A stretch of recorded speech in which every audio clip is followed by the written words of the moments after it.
Have you ever been watching a baseball game and there comes an extremely close call at first base? Did the ball arrive into the mitt to the first baseman before the runner's foot hit the bag or after? If you are at all human, the difference between what you want to have happened and what actually happened will be glossed over in your mind so it's more favorable to your side. Because you wish for your team to win so badly, your vision of what actually happened can be obscured. Wishful thinking sometimes can influence perception. That's why in most games we have a neutral party, an umpire, to make decisions on these sorts of things.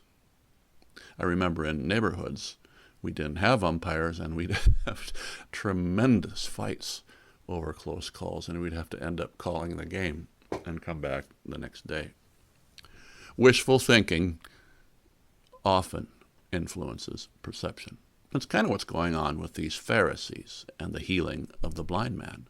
They simply could not give credit to Jesus for having done a miracle because they wished that it wasn't true.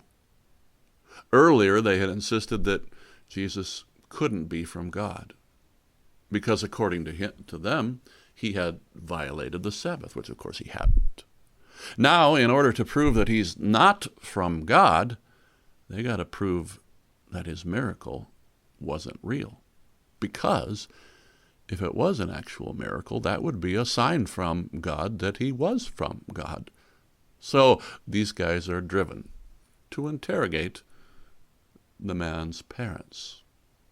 Today on 10-Minute Bible Study, wherein we're stuttering, that's what I'm doing, I'm stuttering, where we are studying the Gospel of John in 10-minute, easily digestible bites 5 times a week. John 9:18 through 19. The Jews did not believe that he had been blind and received his sight, until they called the parents of the man who had received his sight and asked them, "Is this your son, who you say was born blind? How then does he see?" Do you see what they were getting at? If he actually wasn't born blind, well, then they might call the miracle into question and therefore also call Jesus into question. Maybe the miracle was a fake, they're thinking. Or maybe this was the case of false identity, where the guy who looked like the blind man pretended that he was blind and was pretended to be healed.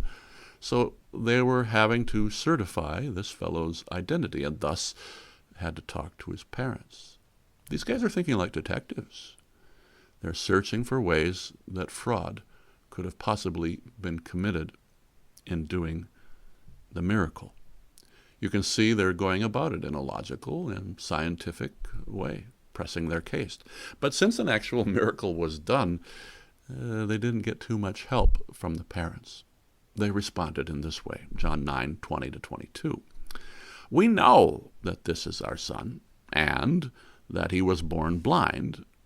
But how he now sees, we do not know, nor do we know who opened his eyes.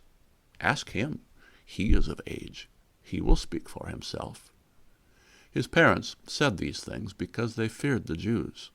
For the Jews had already agreed that if anyone should confess Jesus to be Christ, he has to be put out of the synagogue. Now notice how careful the parents are. They were actually very good witnesses. They didn't postulate anything. They didn't have wild theories about things or opinions or prejudices. They only talked about what they knew. But the parents were also very nervous as well.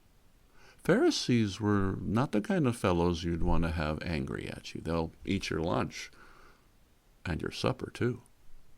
Mark adds the explanatory note that the Pharisees had already made the rule that anyone who confesses that Jesus is the Christ will be thrown out of the synagogue. This was a big punishment, a horrible thing to do. It's like excommunication. Serious thing. So these guys could be supreme bullies. They were powerful, and they used their power, sometimes unjustly.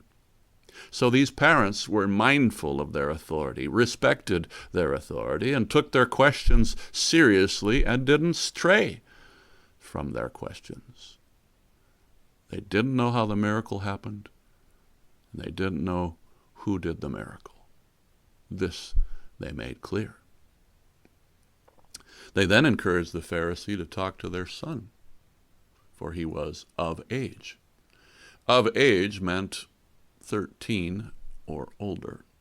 At that age, a Jewish boy was considered a man in terms of the faith community. Now, this might sound strange to us, 13-year-old being considered a man.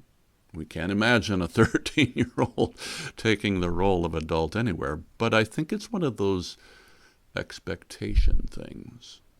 They were expected to snap to at that age. Average life expectancy of a man during that period was 40 years. We know this because the Romans kept records for us, and the Romans' average age was 30 to 40 years. And we can assume that Israel was similar. We can assume that the average age of Israel was about 40. And really, if that's the age you're going to die, you better get to getting. You better do what you're going to do when it comes to adulthood. No time to waste. I'm pretty sure these guys, the young guys in those times, didn't act like children until they were 30. I don't expect that they lived in their mother's basement eating Hot Pockets and playing computer games, getting fat and growing neck beards. I don't see that happening in those days. No, these people took their life and the time of their life seriously. They got to work. At age 13, they'd begin an apprenticeship someplace. They'd learn a trade. And once they were gainfully employed, they got married and they had kids and then would get a home of their own. This all probably happened before the man was 20 years old. So this formerly blind man was of age. That meant he was 13 years or older. I don't think he was 13. I guess that he's in his late teens, maybe early 20s. He's got a mouth on him that's reminiscent of males of that age group. He's ironic. He's sarcastic.